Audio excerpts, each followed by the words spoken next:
आज हम कावेरी के चैप्टर विटामिन एम पढ़ने जा रहे हैं, जिनकी लेखिका का नाम है आशा नेहमिया। आशा नेहमिया एक भारतीय बाल लेखिका है। ये बच्चों के लिए सरल और रोचक कहानियां लिखती है। उनकी कहानियां मजेदार और नैतिक शिक्षा से भरी होती है।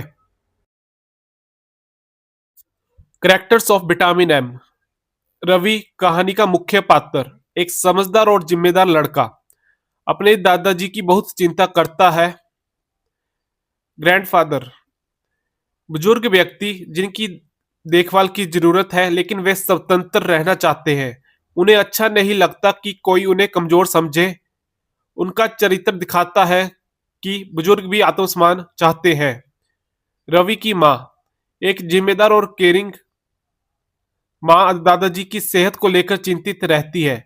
रवि को दादाजी का ध्यान रखने को कहती है। परिवार में देखभाल और चिंता का प्रतीक। अब सीधा चलते हैं कहानी में।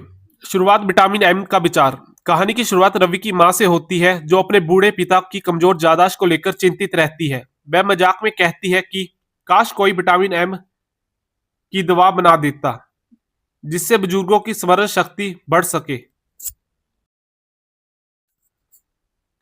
दादाजी की समस्या।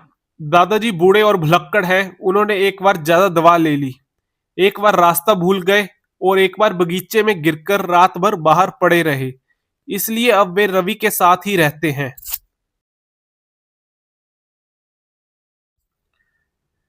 संघर्ष।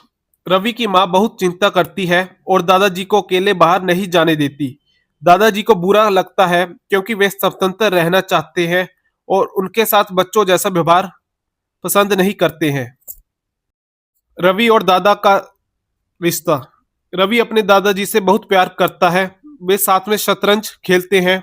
दादाजी बहुत समझदार है और पुराने शतरंज मैच याद रखते हैं, जिससे रवि हैरान होता है।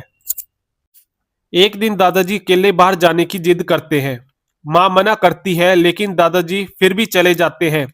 रवि उनकी सुरक्षा के लिए चुपके से उनका पीछा करता है। रवि की जासूसी। रवि दादाजी का पीछा करता है और कई मजेदार घटनाएं होती है। दादाजी सबसे पहले पार्क जाते हैं, वहां पर मूंगफली खाते हैं और बच्चों को देखते हैं। फिर वह चाय की दुकान पर जाते हैं, जहां वह चाय और आइसक्रीम खाते हैं, जो घर पर मना है। रवि की मुश्किलें। झाड़ियों और पेड़ों के पीछे छिपता है। दुकानदार उसे गलत समझते हैं। गलती से लेडीज सैलून में घुस जाता है और लोगों से डांट खाता है। जय भाग हास्य और रोमांच से भरा है। बड़ा ट्विस्ट। रवि एक ऐसे आदमी का पीछा करता है जो दादाजी जैसी टोपी पहने हैं, उनके जैसे कपड़े पहने हैं, लेकिन बाद में पता चलता है कि वह दादाजी नहीं है। वह आदमी बताता है दादाजी ने उसे टोपी दे दी। अब रवि बहुत डर जाता है, सोचता है दादाजी खो गए, खुद को दोषी मानता है। रवि घर पहुंचता है और देखता है दादाजी घर पर आराम से सो रहे हैं। रवि बहुत खुश और राहत महसूस करता है, भावुक हो जाता है, दादाजी को गले लगाता है। जब मां घर आती है, दादाजी कहते हैं कि रवि ही गायब था। रवि शर्मिंदा हो जाता है। फिर एक सरप्राइज। दादाजी अपने जन्मदिन पर सबको गिफ्ट देते हैं। उन्हें अपना जन्मदिन याद था, लेकिन रवि की मां भूल गई थी। दादाजी मजाक में कहते हैं मेरी बेटी को ही विटामिन एम की जरूरत है। छुपा हुआ सच।